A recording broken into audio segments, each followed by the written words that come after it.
So what's up, everybody? Welcome back to another episode of an Italian Mafia Saga. Book 1, you have successfully found chapter 25. And I know you're still here because you're listening to this. And I thank you because that lets me know I did a good job. Oh, so check this out. Let me show you how I cook my dinner tonight.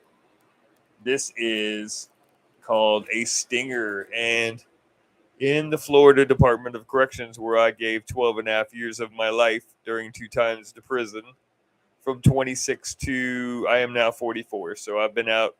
Next year will be 3 years on February 16th. So this is what we call a stinger. This is how we cook our food. Soups and Bush Creek chili, spicy chili, the mackerels. This is what we use when we make our goulashes in prison. You'll see if you look real closely, there are 5 parts. There is a nail clippers that has been dismantled. You have the lever that makes it cut by pushing down, and you have the blade itself. 2 metal parts that are separated by a piece of cardboard.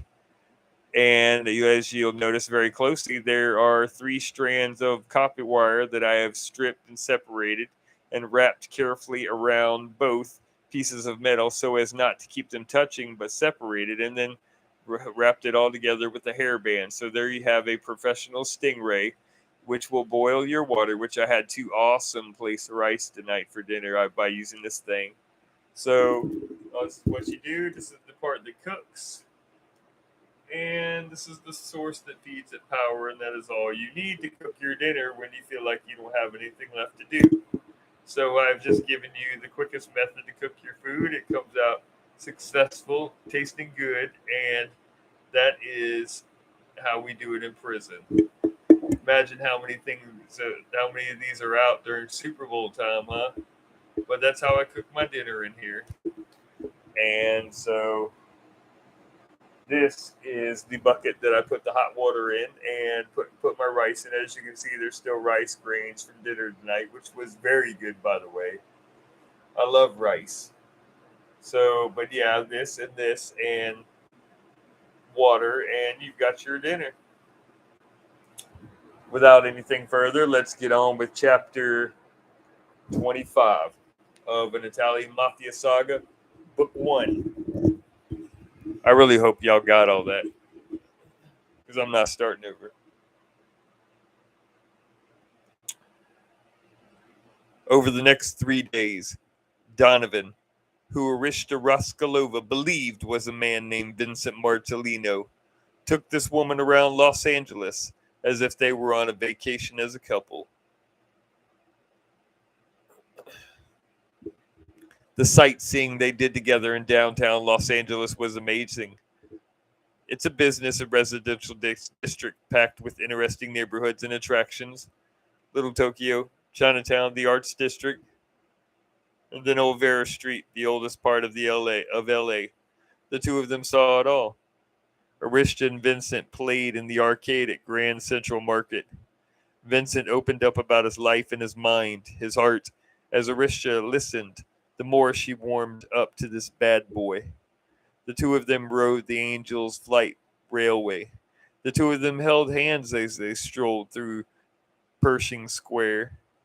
They ventured into Grand Park across the street from City Hall. Vincent led Arishta into the Broad, a contemporary art museum, and they looked at almost every exhibit in its walls. Hollywood Boulevard, the Hollywood Walk of Fame, the Chinese Theater. They visited the Ovation Hollywood Shopping Center.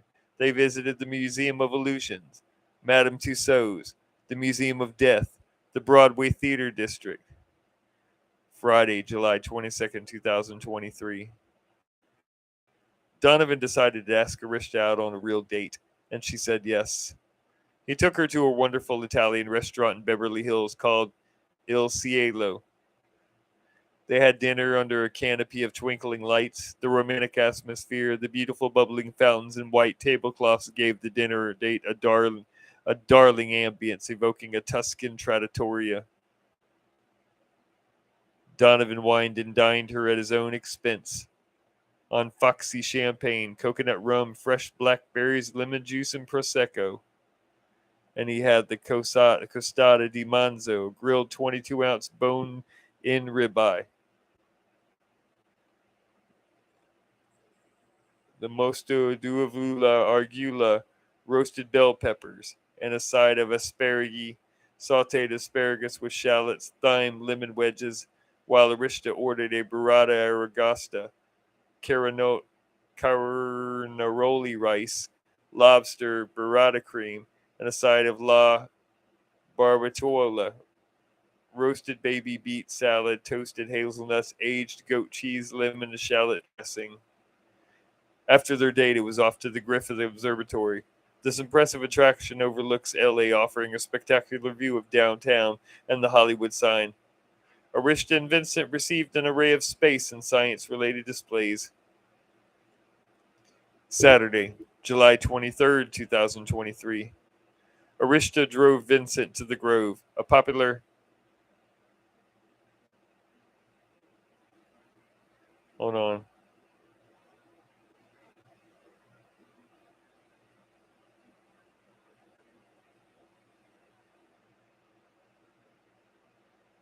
Arista drove Vincent to the Grove, a popular shopping and dining complex, and they strolled through the original farmers market.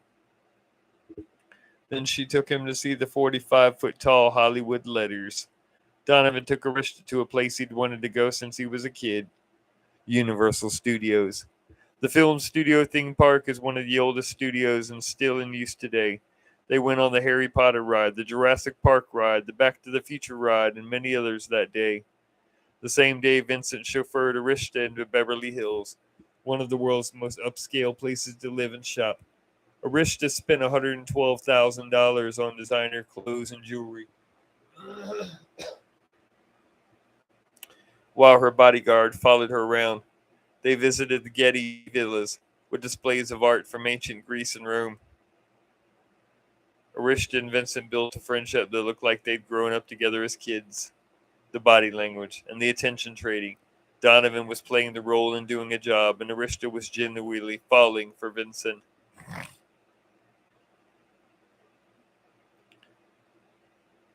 Special Agent Tally, Weiss, and Tervino were about 5 miles off the coast of California, and 100 yards north of the FBI's 39-meter white Emerald yacht was Arista's luxurious $19 million Mystique yacht. Apparently, she is having a huge boat party with about 150 aboard. Through the binoculars, Tervino watched Vincent Martellino move about the yacht shirtless and adorned with jewelry around his neck, on his fingers. This Vincent Martellino was money himself, or being paid to protect Mikhail's daughter.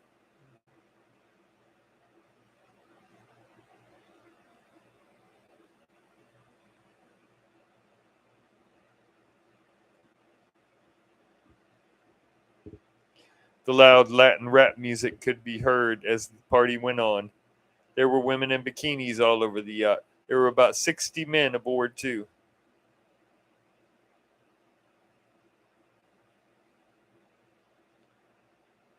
But the ones they knew they were here for were the ones they were most concerned about.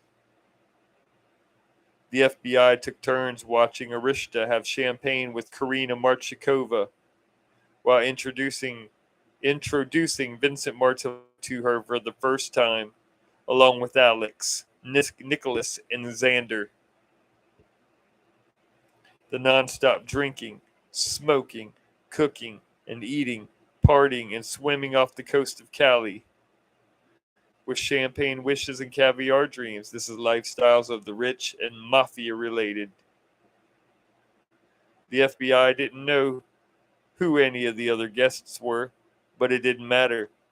There was a boatload of the FBI's most wanted right here, living and bathing in the Mafia millions. It was only a matter of time. Finally, the both of them visited Venice Beach, prepared for some sun and fun, might I add.